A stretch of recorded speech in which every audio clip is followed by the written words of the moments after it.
Perdekek balio du aurkezpen bat egitean, irakaslearen ordenagailuan agertzen dena ikasleen ordenagailuetan ere agertzeko.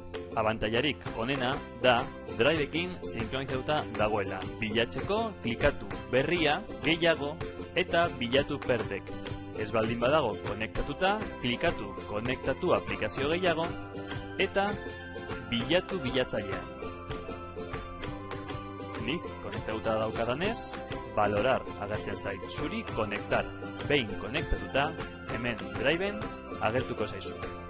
Ireki Perdek eta edo egin aurkezpen berri bat, edo hartu egina dagoen PowerPoint edo aurkezpen bat. Driveen baldin badago, baimen eman behar diozu Perdekin.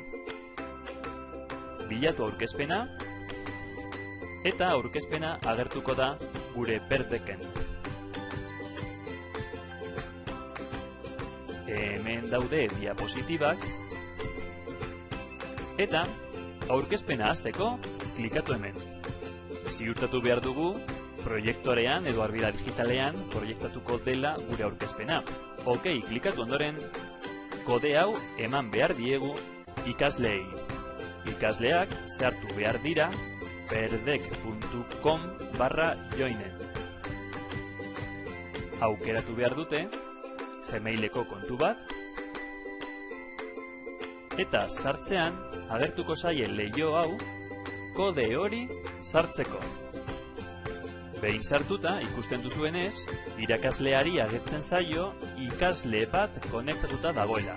Aurkezpena hasteko klikatu hemen, eta ikusten duzuenez, irakaslearen ordenagailuan agertzen dena, diapositiba pasatzean, ikaslearen ordenagailuan ere agertzen da. Bapateko galdera bat txertatzeko, klikatu hemen, eta aukeratu ze motatako galdera nahi duzuen. Adibidez, kasu honetan, erantzun laburreko galdera bat egingo dugu.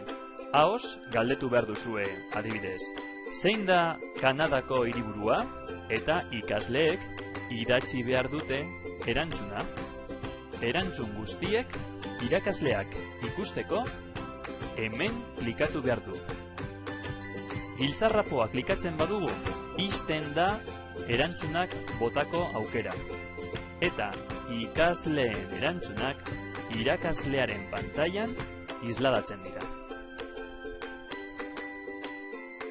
Erantzun laburreko galdera egin dugu, baina beste mota batzuk daude. Adibidez, erantzun luzea, bai ala ez, margotzeko gauza bat, edo gezurra ala egia. Aukeratzen duzu aukera hori, ahoz botatzen duzu galdera, eta ikasleak klikatu behar du, egia ala gezurra den. Eta irakasleari agertzen zaizkio erantzunak. Aurkezpenarekin jarraitzeko, klikatu hurrengo diapositiba edo nahi duzun momentuan, nahi duzun galdera mota egin dezakezu. Perdekek hezkuntzan erabilgarria gara.